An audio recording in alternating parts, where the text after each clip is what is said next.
modératrice de ce panel, nous allons inviter à nous rejoindre Madame Kadeba, directrice associée à Ethos Consulting. Merci infiniment, Madame Ba. Et comme panéliste, nous avons Monsieur Alioune Kamara, directeur général de NDLEO Consulting, et Monsieur Toufik Haïdar, directeur général de Afriam, et Madame Andrea Boli, directrice générale de Génie BAT. Merci infiniment, chers panélistes. Madame Ba, très chère modératrice, vous avez la parole. Merci beaucoup. Merci beaucoup. C'est bon là maintenant? Très bien. Je vous remercie de nous recevoir aujourd'hui, et particulièrement Monsieur Williams de Property Pro. J'ai le plaisir de modérer ce panel. Et en introduction, ce que je voulais dire, c'est qu'on sait qu'il y a des compétences sur le marché. Il y en a certaines qui sont réglementées, qui font l'objet de corporations, telles que les géomètres, les architectes, et j'en passe. Mais ce qui me semble vraiment compliqué, c'est que chacun de nous a eu des expériences négatives dans cet écosystème où l'éthique, la transparence et la gouvernance sont absentes. Alors la thématique, que nous allons développer dans l'heure qui suit, c'est vraiment quelles compétences sont-elles nécessaires et sous quelle forme et surtout à quel prix pour pouvoir développer le secteur immobilier national. Donc j'ai le plaisir de recevoir sur ce panel 3 intervenants. Donc je commencerai par Monsieur Kamara. Je ne sais pas si on peut présenter sa bio à l'écran comme ce que j'avais demandé. Je laisse peut-être la technique le faire. Donc Monsieur Kamara, qui propose à des entreprises des outils innovants pour tout ce qui est gestion de la performance. À côté de lui, vous avez Monsieur Haïdar, qui lui accompagne les promoteurs, essentiellement on a dit en assistance à maîtrise d'ouvrage. Et puis vous avez à côté de moi Madame Boli, qui intervient dans la sécurisation du foncier. Donc pour vous permettre de mieux les connaître, je demanderai à chacun de vous présenter succinctement afin que je puisse aborder maintenant la suite de l'atelier. On peut commencer par Monsieur Kamara. Bonjour. Donc Alioune Kamara, je dirige le cabinet NDLEO Consulting. On est un cabinet qui accompagne les entreprises sur le plan des RH, de la gestion de leurs ressources humaines. Et on leur propose une série d'outils et surtout une manière d'optimiser leurs ressources humaines. J'ai pu entendre dans différents panels différentes problématiques liées aux conséquences finalement d'une mauvaise gestion des ressources humaines. On va y venir tout à l'heure dans le panel, mais certaines des problématiques sont juste liées à la manière dont on gère et au manquement dans la gestion des ressources humaines. Donc on aura l'occasion d'en parler. Merci M. Kamara. M. Haïdar. Bonjour, merci Madame Ba. Je suis Toufik Haïdar, Managing Director du groupe Afriam. Afriam est un investment manager spécialiste de la structuration des projets immobiliers et du développement des projets immobiliers à haute valeur ajoutée en Afrique subsaharienne. Nous accompagnons nos investisseurs internationaux et les porteurs de projets immobiliers répondant aux plus hautes normes internationales à travers l'assistance à la maîtrise d'ouvrage. Merci. Merci. Madame Boli. Bonjour à tous, c'est Madame Boli Andrea, directrice générale de KB Consulting et de Génie BAT International. C'est un cabinet d'expertise immobilière accrédité. Nous accompagnons ensuite dans la gestion des procédures administratives foncières pour pouvoir permettre à tous les professionnels du métier, les particuliers et tous les usagers de pouvoir jouir de tous leurs droits fonciers en toute sécurité. Merci beaucoup. Alors moi j'ai beaucoup de mal vraiment à pouvoir comprendre qu'est-ce qui est obligatoire dans le domaine du foncier, de la construction, de la rénovation. Parfois on me dit tel expert est obligatoire et puis d'autres fois on me dit non, ce n'est pas nécessaire. Donc je voudrais poser ma première question à Madame Boli. Vous qui travaillez avec l'État et qui savez un peu qui est qui sur ce marché de l'immobilier, est-ce que vous pourriez nous donner un peu peut-être le nom des experts dont on a besoin, mais surtout leur rôle et qu'est-ce qu'ils vont nous apporter de plus? Mais j'insiste encore sur le prix, parce que souvent c'est le prix qui fait qu'on préfère, dites-nous bien ce qui est obligatoire et ce qui peut-être ne l'est pas. En matière de professionnels de l'immobilier, il faudrait déjà signifier qu'il y a 3 grands groupes de professionnels de l'immobilier. Donc, en fonction de notre besoin, il faudrait pouvoir s'orienter. Donc, le premier grand groupe, c'est les professionnels de la production foncière et de la promotion immobilière. Donc, dans ce grand groupe, on a les lotisseurs, qui sont ceux qui font l'aménagement du site, on a les urbanistes, on a les architectes et les promoteurs immobiliers. Donc, ça va depuis la chaîne foncière jusqu'à l'acquisition du bien lui-même. On a ensuite les professionnels de la transaction immobilière. Donc, on entend par là l'agence immobilière, l'agent immobilier lui-même, le conseiller juridique, l'expert immobilier, le notaire et même l'huissier de justice. Et dans le dernier groupe, on a les professionnels de la gestion du bien. Donc, on entend par là le notaire, le syndic, le gestionnaire du bien immobilier ou l'administrateur du bien. Donc, en fonction du besoin, il faudrait pouvoir s'orienter vers les professionnels du secteur privé. Mais à côté du professionnel du secteur privé, on a aussi des professionnels du secteur public. Mais c'est énorme ça. Donc, vous imaginez toutes les personnes que vous m'avez citées là. Et comment je fais moi, qui suis particulier, pour pouvoir m'y retrouver? Voilà. Donc en matière publique, par exemple, les professionnels du ministère public, on a le ministère de la Construction, qui au travers du guichet unique du foncier permet à tout le monde, que ce soit les professionnels du métier ou un particulier, de pouvoir s'enquérir de la nature, de l'authenticité de la nature de l'acte juridique qu'il y a sur la parcelle, par exemple, en matière d'acquisition. En matière de vente, par exemple, vous avez le cadastre, les services du cadastre, qui ont domaine de compétence, vous donnez l'état foncier, c'est-à-dire l'historique même de la parcelle, pour vous assurer que celui qui vous vend le bien est véritablement le propriétaire. Donc, il faut vraiment pouvoir, en matière du foncier, pouvoir se faire accompagner par un professionnel. C'est pour ça qu'il faut de plus en plus faire recours soit à un conseiller en matière foncière ou à un expert immobilier. Dans votre métier à vous, qu'est-ce que vous faites exactement comme métier et qu'est-ce que vous proposez à vos clients? Dans notre métier à nous, on accompagne, comme je l'ai dit, aussi bien les particuliers que les professionnels du métier. Donc aujourd'hui, on sait que c'est vraiment compliqué pour les professionnels du métier de pouvoir sécuriser leurs procédures. Donc nous, en tant qu'experts, on accompagne depuis le commencement, par exemple, du lotissement jusqu'à la fin, c'est-à-dire dans toute la procédure administrative foncière, dans toute la procédure administrative immobilière. Nous accompagnons celui qui veut depuis acquérir sa parcelle, depuis construire au travers du permis de construire, de s'assurer qu'il a tous les professionnels compétents pour pouvoir réussir son projet. D'accord. Alors donc si je peux dire, vous êtes là pour coordonner l'ensemble des compétences qui existent sur le marché pour permettre aux particuliers de sécuriser son bien. Ça c'est peut-être une première chose en tant que conseiller, mais est-ce que je ne peux pas dire aussi que la première porte d'entrée de toute personne qui veut investir en Côte d'Ivoire, c'est le guichet unique? Bien sûr. Le guichet unique travaille en relation avec tout le monde, aussi bien le particulier que le professionnel. Parce que c'est la vitrine, c'est l'organe qui régule tous les actes administratifs. Donc même le notaire, l'auxiliaire de justice, tous les domaines professionnels privés sont obligés de travailler avec l'État. Le guichet unique est comme un régulateur. En fait, c'est le représentant donc, de l'État pour tout ce qui est transactions qui vont jusqu'à la sécurisation. Exactement. Il y a le guichet unique, il y a aussi le cadastre. D'accord. Très bien. Alors, je voulais aussi m'adresser donc à M. Haïda, parce que je sais que vous intervenez un peu au niveau de la conception du projet. Et là aussi, nous avons des intervenants obligatoires, d'autres qui sont nécessaires à la gouvernance du projet. Alors, parlez-nous de ces intervenants aussi en nous expliquant leur rôle. Merci, madame.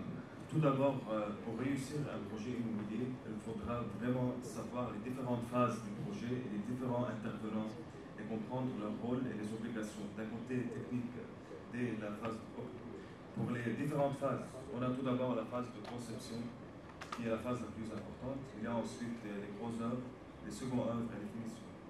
Et pour les intervenants, il pourra y avoir des centaines d'intervenants dans un projet.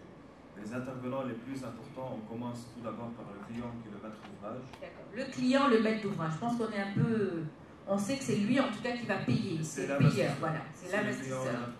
Très bien. Il y a ensuite l'architecte qui intervient durant la phase de conception. On a ensuite les bureaux d'études techniques, les bureaux d'études de sol, les bureaux de contrôle. Et aussi, on ne va pas oublier les entreprises de construction. Alors, ces 6 ou 7 intervenants sont les intervenants principaux dans tout projet immobilier. À mon avis, pour une des compétences les plus importantes pour développer le secteur immobilier national en Côte d'Ivoire, c'est l'organisation et le pilotage du projet. c'est quelque chose de très important. C'est ici où le groupe Afriam, à travers l'assistance d'ouvrage, intervient. L'assistance à la prise d'ouvrage est aussi un intervenant dans le projet, mais qui n'est pas vraiment actif de nos jours en Côte d'Ivoire, même dans l'Afrique subsaharienne. Parce que, si on est honnête avec nous-mêmes tous, pas tous les clients comprennent les technicités de construction, et pas tous les investisseurs comprennent les techniques de construire. Et il y a les professionnels qui ont les techniques pour tout ça. C'est pour cela l'assistance à la prise d'ouvrage intervient et organise tous les intervenants ensemble. Il y a un plan de communication, l'assistant accompagnera le client de A à Z, de la première seconde de la phase de conception jusqu'à la remise du clé. Et durant cet accompagnement, il y a la communication entre tous les intervenants. Et c'est quelque chose qui manque des fois et qui pousse des projets à faillir. Et durant le premier panel hier des banquiers de DecoBank, la BNI, la PHCI, les banquiers ils ont parlé d'un manque de confiance dans les investissements, dans les financements des projets immobiliers. Et ce manque de confiance, je crois qu'il est le résultat de projets qui ont failli.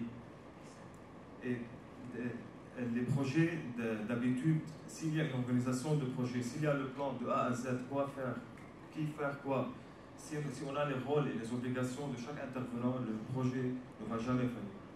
De côté coût, ça coûte un peu plus d'avoir plus de professionnels. Mais si on paye au début, c'est au lieu de payer plus à la fin. Bon, moi je suis d'accord avec vous, mais en même temps, M. Camara, comment on fait, vous qui travaillez beaucoup avec les entreprises, on arrive dans un environnement où la compétence n'est pas une donnée clé, où en fait on sent que le marché est fait de personnes qui jouent le rôle d'autres personnes sans en avoir les compétences, où une fonction ne signifie rien et chacun se dit je n'ai pas de diplôme, j'ai pas fait mais j'ai l'expertise parce que je l'ai fait une ou deux fois. Comment est-ce qu'on fait pour assainir un peu cet environnement-là? Merci pour cette question, elle est vraiment pertinente.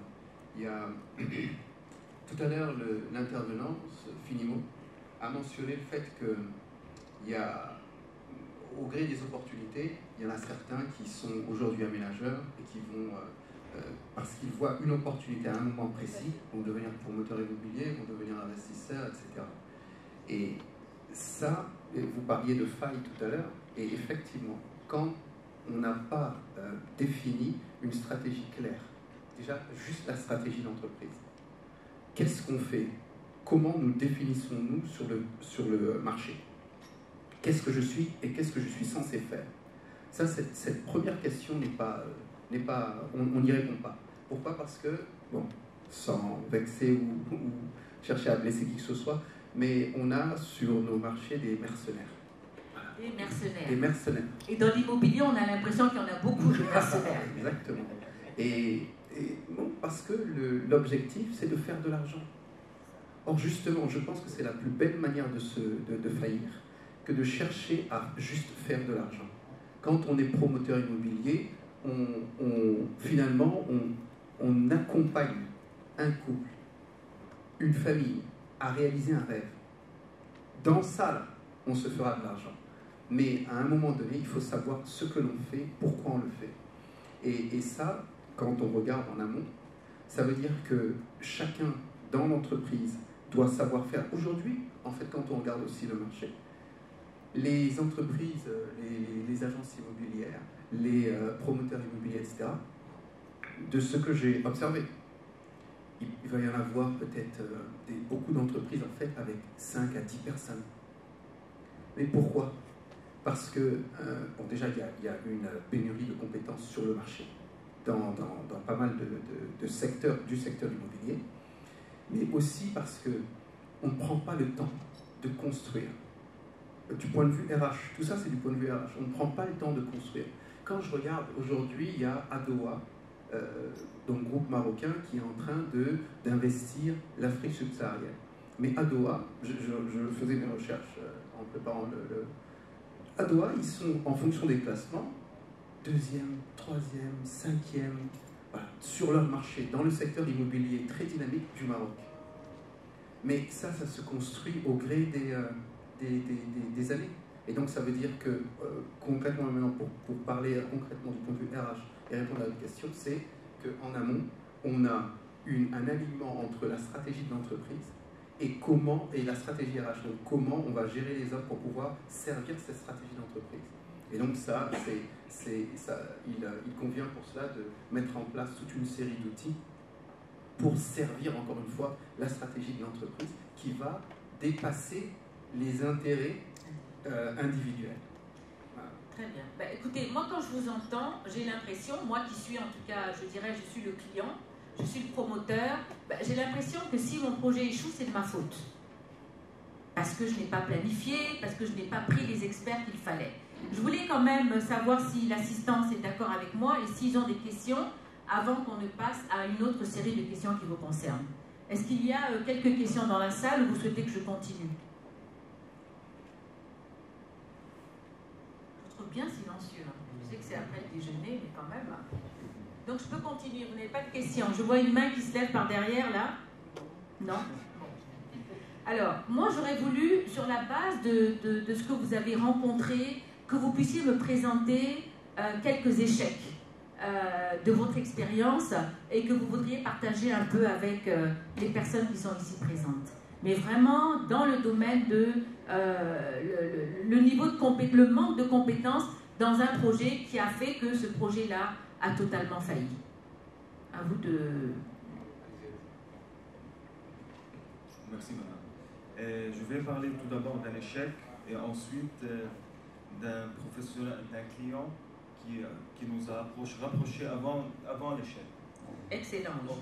Alors pour un échec, en 2021, l'année dernière, c'est une personne que je connais en Côte d'Ivoire. Et la plupart ici des investisseurs en Côte d'Ivoire, quand ils font, je parle d'un cousin à moi, il a fait un peu de profit, il a fait un peu d'argent, il a décidé de construire un immeuble. Il n'a même pas embauché des professionnels. Il a commencé la construction sans planification, sans professionnel, sans rien. Il a fini son immeuble avec un coût de moins de 30%, un coût total. Si moi j'allais lui dire combien cet immeuble allait coûter, ça allait être plus cher. Il a fini l'immeuble, il n'a pas eu de clients. Personne, il n'a pas eu de clients. Et pourquoi? Parce qu'il a eu trop d'erreurs de finition dans son immeuble. Il a embauché des personnes qui ne sont pas professionnelles. Il n'a pas suivi tout le cycle. Pour un projet immobilier, il y a un cycle. Il y a un très grand cycle qu'il faut vraiment le suivre. Quand on suit le cycle, ça va coûter un peu plus cher. Mais à la fin, le rendement va être beaucoup plus. Et il n'y a personne qui n'aime pas le rendement. Tout le monde aime le rendement, mais il faut dépenser un peu plus pour un rendement plus haut. Alors, après cet échec qu'il a eu, il a dû dépenser 30% ou 50% de plus pour faire toutes les corrections. Alors, il a perdu à la fin. Ça, c'est un échec. Je vais parler d'un autre client dont on travaille avec maintenant. Il nous a visités dans le bureau. Il a un foncier à Trècheville. Au milieu de Trècheville, il nous a dit j'ai besoin de construire un projet résidentiel de haut standard, haut gamme à Trècheville. On s'est mis en discussion pendant un mois, ça nous a pris un mois par exemple, pour lui expliquer qu'à Trècheville, tu ne pourras pas faire un projet résidentiel haut de gamme. C'est pour cela que son projet maintenant qu'on est en train d'exécuter qu'on est en train de lui offrir l'assistance à maîtrise d'ouvrage, est devenu un projet d'entreposage vertical. Et c'est un entreposage vertical qu'il pourra louer à tous les commerciaux à Trècheville. Alors c'est ici qu'on lui a vraiment donné de nouvelles idées. C'est ici où la phase de planification du projet est vraiment, vraiment importante. La phase de conception et la phase de planification. C'est la phase de conception où les professionnels doivent s'asseoir ensemble, discuter avant que le client, ce n'est pas le client qui doit décider tout de suite, tout seul. Il doit vraiment avoir les avis de professionnels. Merci. Merci beaucoup. Moi, quand vous parlez de planification, donc je ne me suis pas présentée tout à l'heure. J'attendais en tout cas que l'un de vous le fasse pour moi. Moi, je suis en fait, après avoir eu une expérience en entreprise privée ou publique, auprès des grands du PNET, maintenant comme on dit, mais aussi auprès d'Ecobank et puis d'autres institutions comme la Banque africaine de développement. Je dirais que tout projet commence par la planification. Donc, après avoir fait tout cela, je me suis installée comme coach en développement personnel Et sincèrement, c'est la planification. C'est comme on dit, c'est vrai que ça commence par un rêve, mais ce qui doit suivre après le rêve, c'est vraiment comment est-ce que je fais pour pouvoir faire réussir ce rêve-là. Et ça, c'est la planification. Donc dans le projet, on le voit bien. En matière, comme vous avez dit, de sécurisation, il faut connaître un minimum les textes, savoir le type d'intervenant qui intervient pour vraiment s'assurer que la démarche que l'on va... Parce qu'il y a beaucoup d'argent en cause, hein. Le moindre projet immobilier coûte un certain montant, donc ça vaut le coup peut-être d'investir 5 voire 7% de ce projet en matière d'expertise locale. Donc avant de continuer, Madame Boly, est-ce que vous avez connu aussi dans le cadre de vos activités des échecs? Moi, je ne dirais pas que ce sont des échecs, mais on a essayé de le rattraper. Parce qu'on a eu des clients qui ont fait des transactions, on accompagne parce qu'on intervient aussi en tant que conseil auprès de cabinets de notaires. Donc il y avait une transaction immobilière d'une mutuelle où ils devaient acquérir des terrains issus d'un lotissement approuvé. Donc il m'a été joint l'arrêté d'approbation, j'ai fait toutes les vérifications comme il se devait. Donc le notaire a fait ses vérifications, il m'a transmis, j'ai vérifié. Effectivement, le lotissement il était approuvé. On est même allé jusqu'au domaine urbain, on a vérifié, on nous a dit que le guide était en cours de numérisation, donc tout naturellement la vente s'est faite. Et puis tout d'un coup d'éclair, je me suis souvenu qu'en matière foncière, il ne faut pas seulement se limiter au ministère. Parce que étant donné que nous sommes en Afrique, il faut aller au-delà du ministère, il faut descendre jusqu'à la chefferie. Jusqu'à la chefferie. Jusqu'à la chefferie, parce que dans ce cas pratique, on a constaté que, après en travaillant, lorsque je suis allée à la chefferie, j'ai rencontré le chef, il m'a informé qu'il y avait une modification du plan de morcellement. Et donc, depuis 2 mois, on ne pouvait pas faire de vente sur le site parce que le nouveau plan de morcellement n'avait pas encore été diffusé. Donc vous imaginez que si la vente avait eu lieu, le client n'allait pas pouvoir inscrire son nom dans le guide, donc il n'allait pas pouvoir jouir de ses droits. Alors qu'au ministère, tout nous disait que c'était bon. Vous voyez, là, moi, je ne comprends pas du tout, parce que ça veut dire qu'on doit considérer la chefferie comme étant un acteur principal. Bon, c'est pas ce qu'on a appelé compétence, mais comme c'est lui qui détient, qui est le propriétaire de la terre, ça veut dire qu'il doit faire partie de notre processus d'acquisition. Bien sûr, en matière de lotissement approuvé, la chefferie est très importante. C'est le départ. La chefferie, c'est le départ pour les lotissements approuvés. Parce que lorsque vous avez un lotissement approuvé qui n'a pas d'arrêté de concession définitive, c'est la chefferie qui vous délivre l'acte, l'attestation coutumière.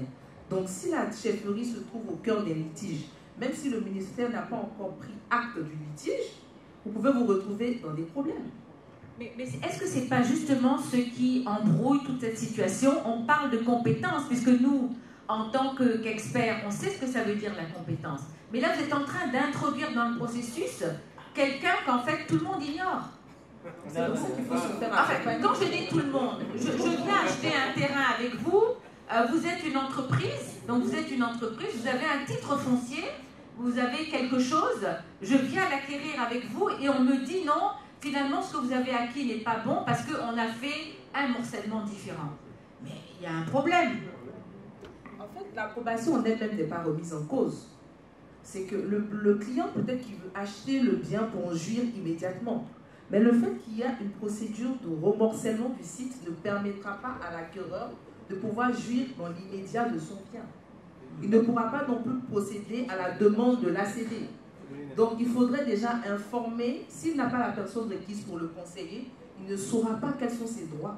Voilà, donc ça veut dire qu'on introduit vraiment dans le processus, on parle de compétences, hein, pour essayer de voir comment est-ce qu'on peut fonctionner dans un marché quand même qui est beaucoup plus éthique et transparent. Je pense qu'il y a quelques questions, parce que j'ai entendu quelques interventions. Voilà, il y a une intervention là-bas, il y en a une aussi ici, si vous pouvez leur passer le micro. La dame d'abord. Je suis docteur Madou, docteur en géographie. Moi, je voudrais faire une contribution par rapport aux propos de madame. Alors, il faut dire que depuis 1985, à la suite du désengagement de l'État, de la production foncière et du logement, à partir de 1980, suite à la crise économique qu'a connue la Côte d'Ivoire, ce sont désormais les collectivités villageoises qui détiennent le monopole de la production foncière. Et donc, toutes les personnes qui veulent construire ou procéder à la production foncière s'adresse à ces collectivités villageoises-là.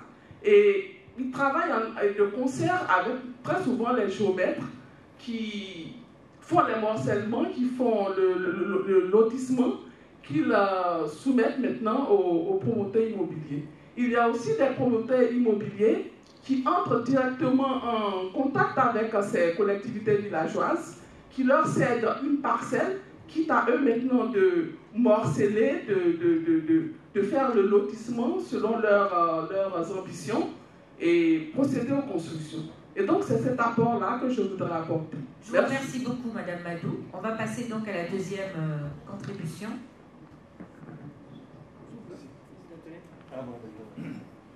Bien, merci. Allô? Voilà, merci. Je peux me lever? Voilà, alors je suis M. Bouli. Je suis le conseiller technique du ministre, chargé de logement et chargé des régions. C'est-à-dire que dans les régions de Côte d'Ivoire, parce que le ministre n'est pas arrivé là-bas. À l'intérieur du pays. À l'intérieur du pays. C'est la construction. Voilà.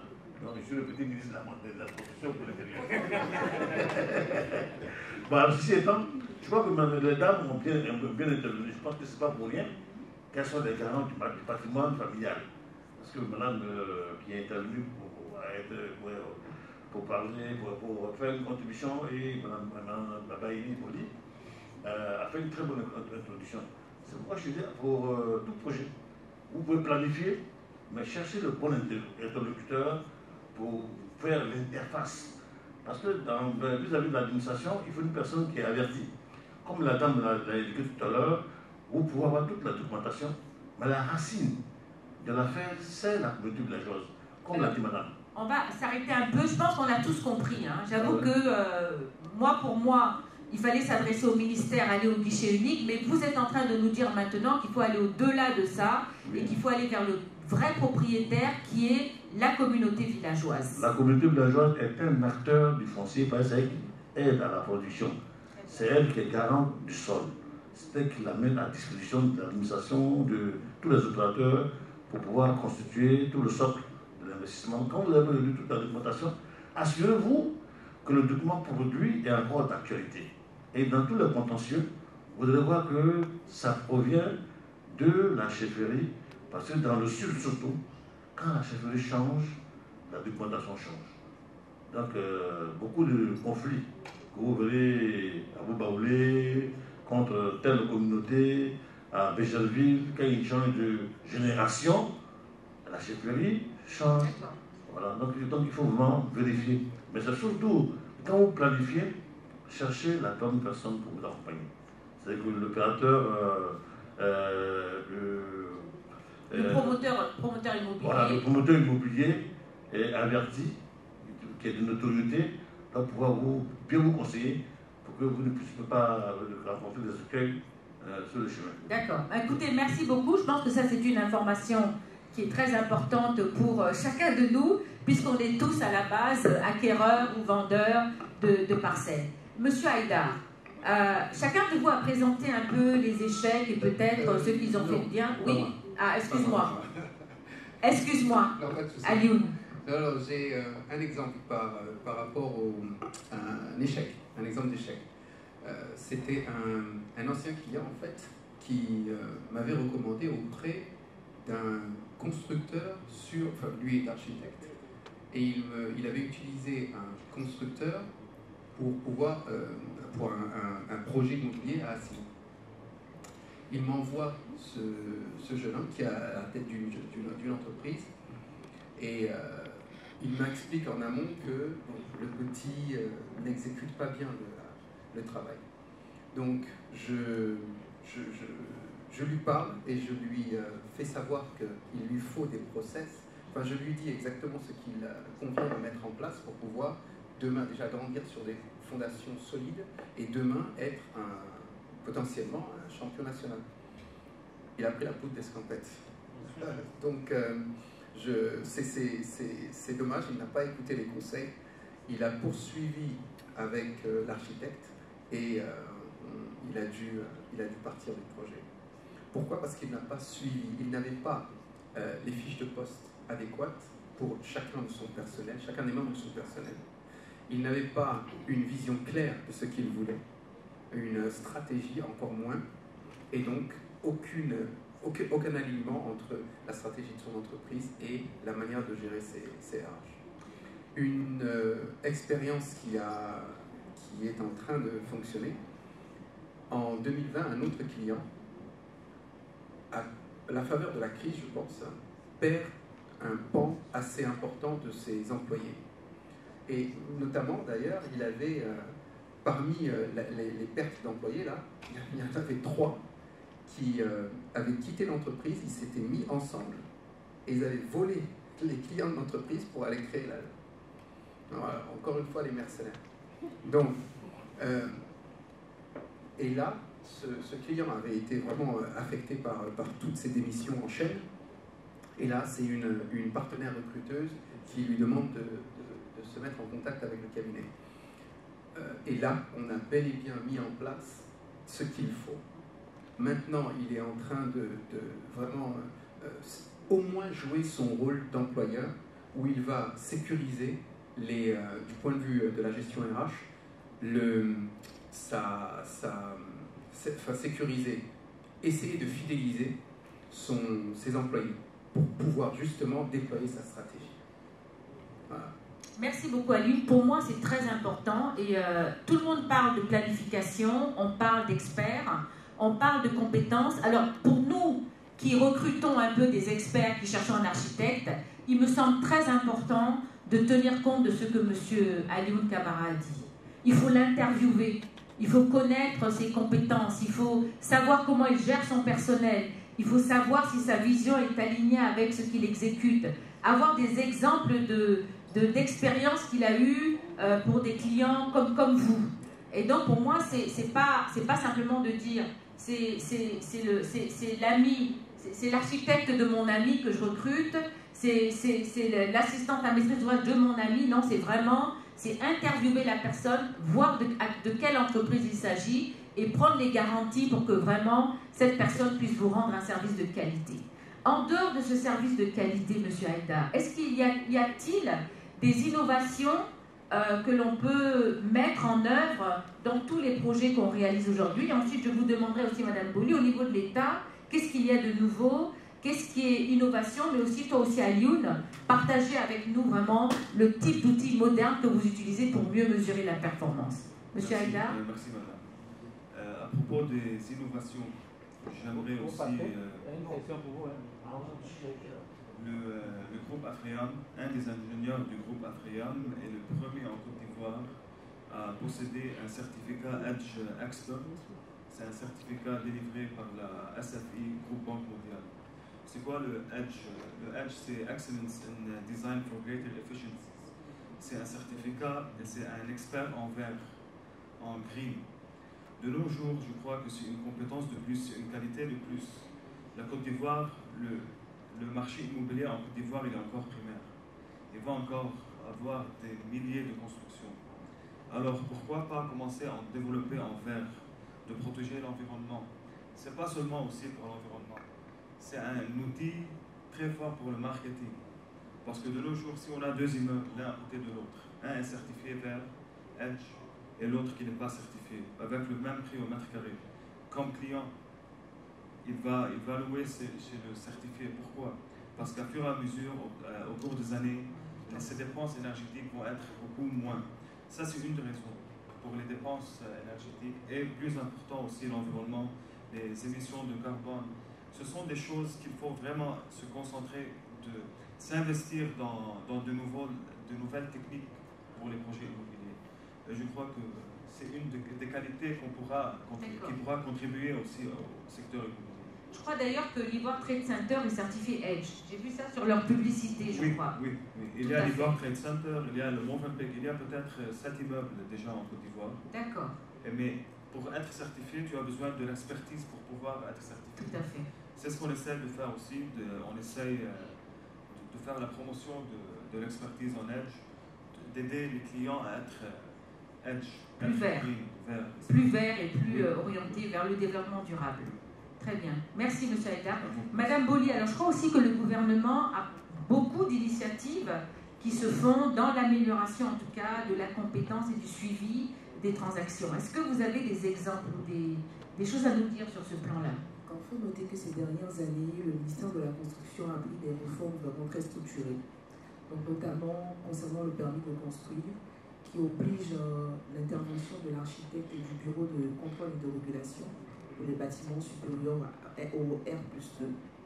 Et il y a aussi une grande campagne qui a été lancée depuis le 28 décembre pour les lotissements habités non approuvés, qui vise à emmener toutes les populations, par exemple je prends des zones comme la Riviera Boulou-Bain, la Riviera Palmeraie, qui en général sont habitées mais ne sont pas approuvées.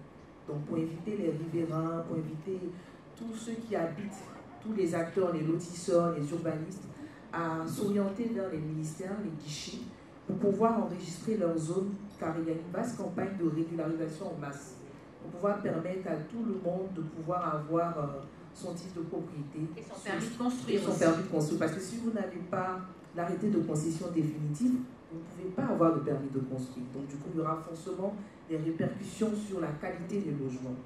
À côté de ça, en matière innovante, je souhaiterais, puisque les autorités compétentes sont là, que les registres cadastraux soient rendus publics.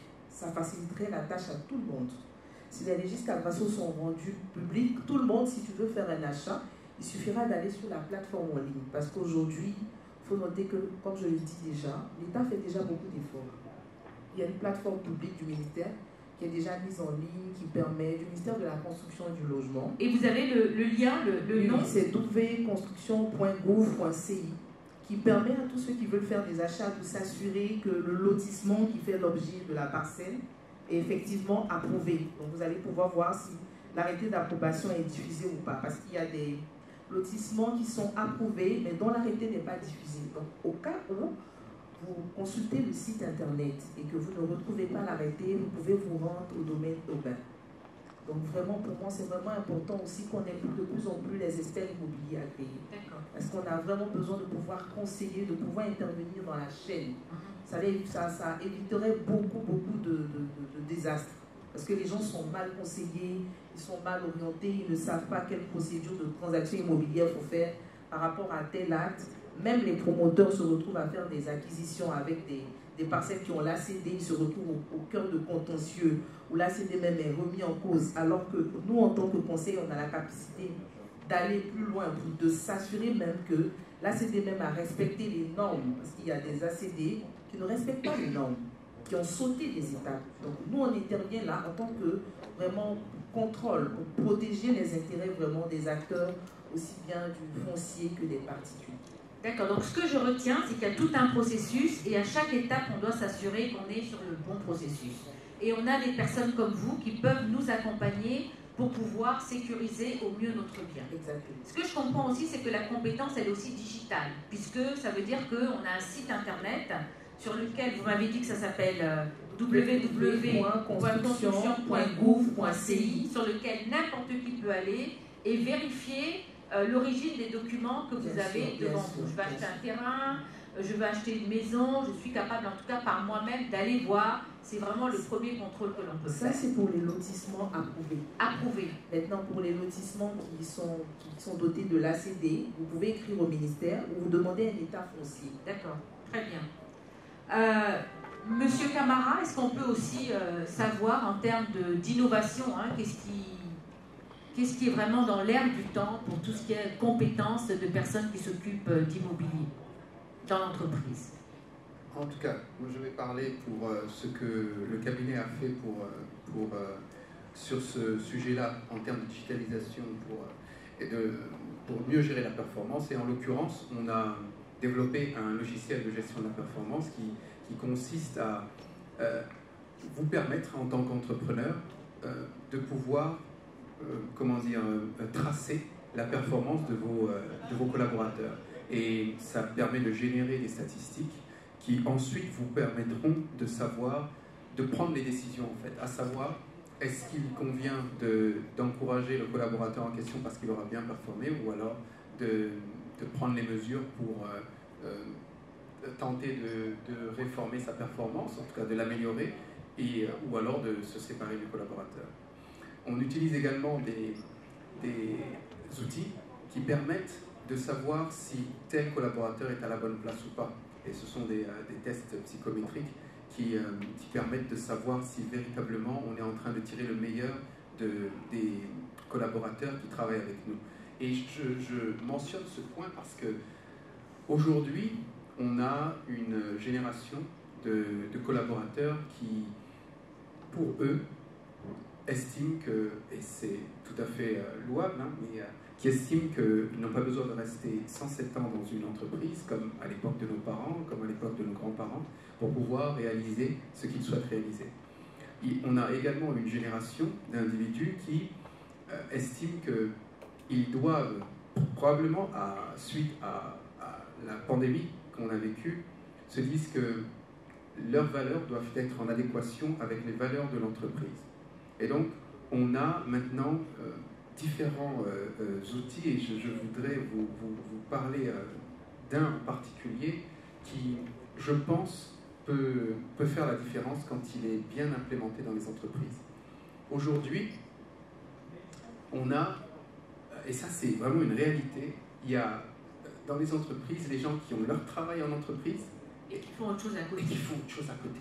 C'est ce qu'on appelle, comment on appelle ça, l'intrapreneuriat. Je crois qu'il y a un terme en tout cas qui pousse un peu les gens qui sont en entreprise à aller créer leur propre activité à côté. Donc, justement, ça. Mais chez nous, c'est courant, hein, je crois. Mais ce n'est pas l'intrapreneuriat, justement. J'allais venir à l'intrapreneuriat. Mais c'est, voilà, ça c'est le gombo. Ça c'est le gombo qui. Et la conséquence du gombo, c'est que du point de vue de l'employeur, il n'a pas les collaborateurs à 100% investis dans le projet d'entreprise. Du point de vue de l'employé, il ne sera jamais milliardaire. Il ne sera jamais milliardaire. À moins de démissionner et d'aller se mettre à 100% dans son gombo et d'avoir les bonnes pratiques. Parce qu'en fait, le problème, c'est qu'on ne s'investit pas dans l'entreprise, on est à moitié, on n'apprend pas, on n'évolue pas, et après, on espère être riche quand on n'a rien appris, quand on ne s'est pas donné, certes pour servir les intérêts d'un autre, les objectifs d'un autre, mais pour après les appliquer dans sa propre entreprise et s'enrichir soi-même.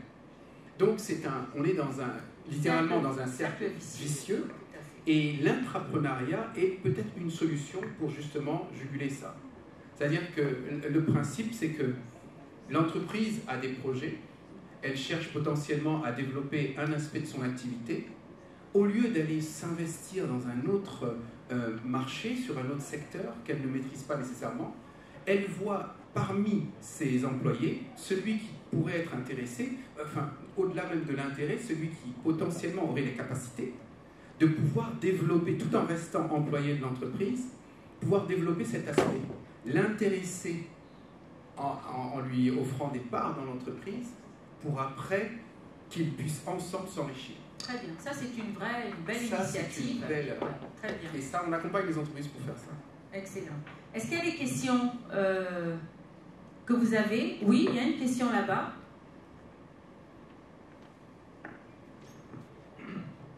Bonsoir à tous. Je peux enlever mon masque. Je me nomme Sago Romeo. J'ai une question à l'encontre du ministre. Du ministre des régions, s'il vous plaît. Des régions. Oui, en fait, je voudrais savoir par exemple, lorsqu'il achète un terrain et que le chef du village est remplacé, en fait. Dans ce cas, qu'est-ce qu'il doit faire? Lorsqu'il a l'achèterie, il y a un changement au niveau de l'achèterie, qu'est-ce qu'il doit faire? Vous voyez, la compétence est bien au ministère, hein, puisque là, il ne s'adresse pas aux membres du panel, mais vraiment aux représentants du ministre des Régions. Excusez, je dois rectifier, je suis le conseiller technique et le ministre chargé des régions. Parce qu'il y a des endroits ici, il ne faut pas, je vais aller sur les frères. Donc, je suis le conseiller technique. Non, on s'adresse au ministère. Voilà, au ministère. Donc, adressez-vous au ministère et puis je réponds à la place du ministre Namani Kone, ici, que je représente. Alors, je dois dire que, avant de répondre à cette question, j'avais dit que des échecs, on les a vus en Abidjan, les démolitions de bâtiments construits sur des espaces verts. des démolitions de bâtiments conçus sur les terrains d'autrui. Et à Bergerville, tout dernièrement, on a vu une série de logements où que les gens ont investi 50 millions, 100 millions, mais qui ont été démolis en moins d'une journée. Donc ce sont des réalités que beaucoup de gens... des projets qui ont échoué, mais parce qu'au départ, on n'a pas pris le soin de consulter un bon promoteur, de faire les bonnes vérifications avant de se lancer dans un projet. Donc c'est très important, parce qu'il faut construire là où il faut. Alors quand vous avez un terrain, quelque chose là, vous avez donc une attestation villageoise sur un terrain approuvé. Logiquement, cette attribution, il faut la consolider. Bon, si vous n'avez pas la chance de le consolider, quand le chef change d'un guide, l'attestation villageoise est reliée à un guide du lotissement. Donc, si votre nom est inscrit dans le guide, logiquement, vous n'êtes pas en danger. On vous conserve vos droits et vous pouvez tranquillement, même si le chef a changé, les registres sont disponibles au ministère et à la chefferie. Donc, ils vont vous inviter à venir actualiser votre attestation villageoise. Ce qui vous permettra d'être encore dans le nouveau guide qui aura été mis à jour. Voilà. Mais on ne peut pas changer le guide à l'issue du ministère de la Construction parce que nous avons une copie, le village a une copie. Et en général, c'est nous qui vous représentons auprès des villageois. Donc, si vous venez chez nous, on ne va pas vous dire que, comme le chef a changé, votre guide, votre nom n'est plus dans le guide. D'accord. Ce qui n'est pas juste. Merci beaucoup, monsieur le conseiller. Je pense qu'on a répondu à votre question. Peut-être pour conclure, puisque là, on arrive à la fin. Alors, une toute petite question. Pas longue. Oui. Parce que je voulais faire des témoignages et puis m'adresser aussi aux représentants du ministère. Parce que, je m'appelle ce Kaki Kluari, retraité un peu aussi dans l'immobilier. En fait. Je conseille surtout ceux qui construisent au niveau de la sécurité, qu'on n'a pas abordé ici, la sécurité sur les chantiers. C'est très très important. Ce n'est pas encore la culture ivoirienne, mais je crois qu'il faut y penser. Je voulais demander au représentant du ministre qu'il faut tenir compte des conditions sociales pour faire les choses. Si vous savez qu'à chaque changement de chef, il y a un problème, il faut que la législation en tienne compte. Je ne vois pas pourquoi je vais avoir une attestation villageoise avec un chef reconnu que je dois encore revenir la faire valider parce que le chef a changé. Là, moi, je suis entièrement d'accord avec vous. J'aimerais pas qu'on étende le débat là ici, mais je suis sincèrement, quand j'en ai parlé avec Madame Boli, j'ai été étonnée qu'on puisse remettre en cause un titre que j'ai obtenu en me demandant de repartir en arrière. Ceci étant, il faut reconnaître que ces derniers temps, le ministère a fait de gros efforts. Okay. Moi, j'ai eu un dossier qui a fait le doing business, vous vous rappelez? J'étais à l'étranger, quand je le regardais, il avait 566 jours de retard. J'ai eu là, c'était 2 ans après. Ça. Donc il y a eu le progrès, mais ce n'est pas assez. Mais je pense que c'est important vraiment de le mettre en avant et puis peut-être, je dirais, William, je ne sais pas si vous allez faire un livre blanc ou quelque chose, mais de mon point de vue, c'est vraiment un point important, Madame Madou, vraiment de dire, là, il y a quand même, c'est bien, mais il y a quand même un suivi beaucoup plus régulier et diligent à faire pour permettre aux personnes qui ont acquis des terrains de ne pas avoir de soucis par la suite. La réalité, c'est que les gens vont continuer à acquérir des terrains à titre individuel. Ce n'est pas toujours des grandes entreprises, vous prenez un expert, et ça se fait avec les villageois. Il faut sécuriser pour toutes ces personnes. C'est peut-être même les plus nombreux. Hein. Je pense que ce point est noté. On va demander peut-être aux panélistes, vraiment pour chacun de vous, de conclure, hein, un petit mot de conclusion pour nous permettre de terminer. Pour conclure, moi ce que je veux dire, c'est qu'il faudrait qu'on se recourt toujours aux professionnels du métier en fonction de notre besoin. Et il faudrait aussi qu'on ait vraiment recours aux conseils, que ce soit, comme je dis, les acteurs professionnels du métier, comme les acteurs particuliers. Donc l'expert immobilier est là pour vous accompagner, le conseiller juridique est là pour vous accompagner. Donc le monsieur tout à l'heure a parlé de sécurité de chantier. Donc j'invite aussi les promoteurs à faire recours aux ingénieurs HPSE, c'est-à-dire ingénieurs hygiène, qualité, sécurité, environnement. C'est vraiment très très important parce que c'est cette personne-là qui est compétente pour s'assurer de la réglementation, en fait. Du respect de la réglementation sur le chantier. Et du respect des normes. Donc c'est vraiment très important, comme M. Alioune l'a dit tout à l'heure, de recruter des personnes vraiment compétentes dans le secteur. Et aussi, ce que je voulais ajouter, c'est qu'il serait très important, comme j'ai dit, de consulter les experts, mais aussi qu'il y ait des indicateurs, surtout en matière de transactions immobilières. Il n'y a pas d'indicateur, alors qu'en principe, pour faire une vente, on doit avoir recours à un expert pour identifier la valeur même du bien. Alors qu'aujourd'hui, tout le monde spécule. Tu vois une maison qui vaut 600 millions, le gars, il se lève et te dit, je la vends à 2 milliards. Parce que c'est sa maison. Et il n'y a aucun moyen de répression. Et ça, c'est vraiment très, très important. Il faudrait que l'État, de plus en plus, aille vers les professionnels du secteur pour nous entendre, pour entendre nos besoins. Il faut vraiment qu'on régule les prix sur le marché. D'accord. Donc, on a 2 points. C'est vraiment utiliser des compétences et puis surtout réguler les prix. Avoir quand même des moyens de pouvoir réguler les prix. Consulter nos cabinets. Qu'on ait un Argus du bien immobilier en Côte d'Ivoire. Au moins, on sait qu'est-ce qui est le moins, le plus, quartier par quartier. J'ai bien résumé, Madame Boli. Monsieur Haïdar. En conclusion, j'aimerais tout d'abord vous remercier, Madame, vous remercier mes collègues panélistes et insister sur ce qu'elle vient de dire, Madame. Il faut vraiment embaucher les experts. Il faut vraiment suivre le cycle dans les projets immobiliers. Il ne faut pas sauter une étape, toujours les experts, étape par étape, pour réussir en projet immobilier.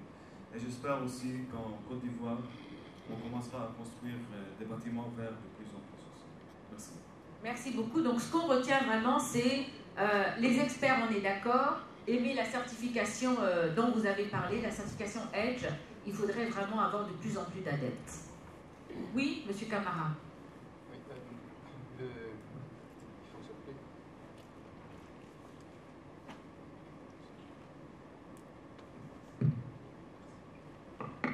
Donc, si vous voulez aller loin, construisez de bonnes fondations.